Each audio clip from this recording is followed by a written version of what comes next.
Olá, alunos e alunas, nós estamos agora começando o terceiro trimestre. Então nós vamos falar de Brasil e vamos começar lá com os movimentos emancipacionistas, emancipação de independência. Então, este vídeo é meio que uma revisão do que a gente precisa saber, né? Já que nós estávamos lá no século XX, né? Quase na Primeira Guerra Mundial, e agora a gente vai ter que voltar de novo para o século XVIII. O que precisaremos relembrar? Esse é o assunto dessa aula. A primeira coisa que a gente tem que lembrar é do pensamento iluminista, tá? Aqui tem uma montagem, não fui eu que fiz, eu simplesmente coloquei ali no centro pensadores do século XVII e XVIII, porque há alguns pensadores aqui que eu não considero bem iluministas, né?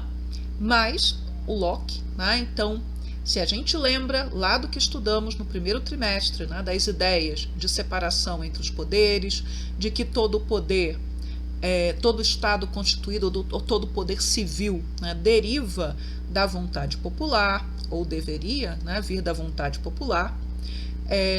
Mesmo no caso do Sr. Hobbes, que está ali, né, a existência do poder absoluto do grande monstro Leviatã como um Estado que tudo pode, ele é fruto também, né, de uma concessão, não dos cidadãos, mas dos súditos. E aí nós temos aqui, né, uma série de pensadores, Voltaire, Rousseau, e as ideias, né, desses senhores, as ideias do Adam Smith, elas são ideias que vão circular na Europa e que chegam também às Américas e que chegam ao Brasil, mesmo sendo proibido, né? Livros eram contrabandeados.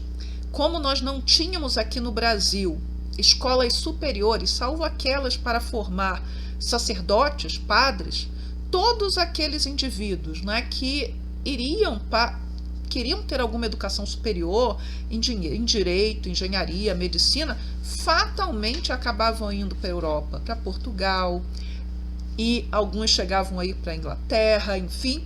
Então, por exemplo, José Bonifácio, patriarca da independência do Brasil, é alguém que estudou na Europa, tá? É alguém que passou parte da sua vida em universidades europeias, lecionando, escrevendo artigos, tá? Mesmo indivíduos, se a gente volta aos movimentos emancipacionistas, e o primeiro que a gente vai falar será a Conjuração Mineira, a Inconfidência Mineira, mesmo um Tiradentes, que nunca tinha saído, né, para fora da colônia, para fora do Brasil, ele sabia ler, ele ouvia, ele participava das discussões e ele também teve acesso às ideias iluministas, tá? Que vão o quê? Questionar o absolutismo, questionar o mercantilismo, defender, né, a questão do livre comércio, que o Estado não deve interferir na economia. Pensem aí nos fisiocratas e nas ideias do Adam Smith. Então, as ideias iluministas, direta ou indiretamente, chegam ao Brasil colônia e vão atuar, né, para suscitar, para levantar as discussões sobre a questão da independência. Seja uma independência local, regional, pensando, né, que somente Portugal tem exatamente, né, na cabeça, né, os gestores do Império Colonial Português, onde começa o Brasil, onde termina o Brasil, e quem mora aqui na colônia às vezes não tem essa ideia, mesmo pensando na independência das Minas Gerais, da Bahia ou do Brasil, as ideias iluministas vão estar presentes. Aliás, quando a gente for chegar mesmo à independência, né, algo que eu vou comentar com vocês, é falar que essa consciência, né, de ser brasileiro ou de pertencer a uma elite colonial, muitas vezes ela era formada na Europa, nas escolas superiores que gente, por exemplo, do Brasil inteiro ia. Então o sujeito saía de Belém do Pará, de Salvador, de Olinda, de Recife, de Porto Alegre, de São Paulo. Essas pessoas, elas não se conheciam, tá? Elas viviam em lugares muito distantes uns dos outros, mas lá, quando elas chegavam em Portugal, em Coimbra ou em outra universidade, ali no Porto, elas se conheciam, elas trocavam ideias e elas percebiam que a situação de opressão, ou que eles percebiam como opressão, não era vivida somente onde eles estavam, mas em outros lugares da colônia também. Outra coisa que nós devemos lembrar é da independência dos Estados Unidos.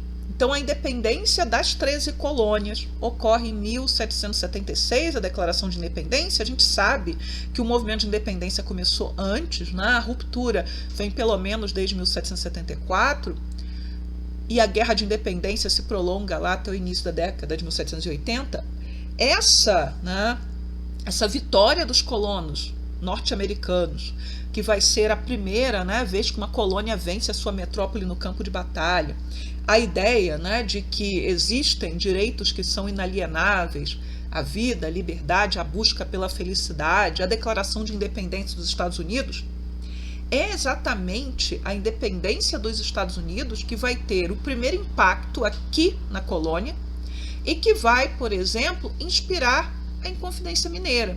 E aí um erro que é muito comum em prova, muito, muito, muito comum, e talvez algum de vocês vai cometer esse erro, é de acreditar que foi a Revolução Francesa que influenciou a Inconfidência Mineira. Quando a Inconfidência Mineira, ela ocorre no mesmo ano, ocorre não porque ela vai ser desmontada antes, ela acontece exatamente no mesmo ano da Revolução Francesa, só que semanas antes. A influência sobre, né, a Inconfidência Mineira são as ideias francesas, ou seja, as ideias luministas, sejam elas dos franceses ou não, e também a Revolução Americana. É o que vai influenciar a Inconfidência Mineira, que é o nosso primeiro movimento emancipacionista, que a gente já vai estar falando agora nesta semana. Mas, a partir do momento que acontece a Revolução Francesa, na 1789, Declaração dos Direitos do Homem e do Cidadão, aí sim a gente vai ter, né, a Revolução Francesa como uma influência para qualquer movimento emancipacionista ocorrido no Brasil, na América Espanhola, enfim. E, especificamente, a fase jacobina vai impactar um dos movimentos que aconteceram aqui no Brasil, que é a Conjuração Baiana. A Conjuração Baiana, que é um movimento com vários nomes, Revolta das Argolinhas, Revolta dos Búzios, Revolta dos Alfaiates, e por falar em alfaiates, você já pensa, olha, então quer dizer que os líderes desta revolta eram alfaiates? Alfaiates então não faziam parte da elite? A Inconfidência Mineira tinha principalmente pessoas das elites locais. O menos endinheirado era o Tiradentes, que também não tinha grandes relações familiares, né? Aquelas articulações que poderiam lhe proteger, por exemplo, quando a conjura, todo mundo é denunciado. Mas no caso da Conjuração Baiana, ainda que você tivesse gente da elite participando, a maioria das lideranças e dos que estavam ativos no movimento eram homens negros ou pardos, alguns até escravizados, que tinham profissões bem comuns, alfaiate, soldado. Eram esses indivíduos que estavam liderando o movimento. E a ideia de igualdade em uma colônia marcada pelas desigualdades, em uma colônia onde havia discriminação racial, em uma colônia onde você tinha escravidão, essas ideias vão fazer muita diferença, principalmente aquelas que vêm do momento jacobino, né, de uma busca mais intensa pela igualdade, no momento em que os jacobinos, por exemplo, vão lá e vão acabar com a escravidão nas colônias francesas, porque na França a escravidão já não existia. Eu fiz uma aula sobre isso. Falando em escravidão, outro movimento que influencia aqui o Brasil, processo de independência do Brasil, ou pelo menos alguns movimentos e algumas cabeças que estão pensando em independência, é a independência do Haiti. A Revolução Haitiana, que foi liderada por quem? Por homens negros, pardos, vários deles escravizados. A Revolução Haitiana não vai ter influência sobre a Inconfidência Mineira. A Inconfidência Mineira aconteceu antes, mas vai ter grande influência sobre a Conjuração Baiana. O motivo é muito simples, eu acabei de falar. Se é um movimento liderado por homens negros e pardos, o exemplo do Haiti é o mais importante. E as notícias do Haiti vão chegar nos portos de Recife, no porto de Salvador, no porto do Rio de Janeiro, daquilo que está acontecendo, e vão causar grande impacto no Brasil, porque depois do Haiti, qual era o país onde você tinha uma maior quantidade de escravizados? Era o Brasil. Então há um medo de que o Brasil vire um novo Haiti. Então, assim, a Revolução Haitiana influencia a Conjuração Baiana, tá?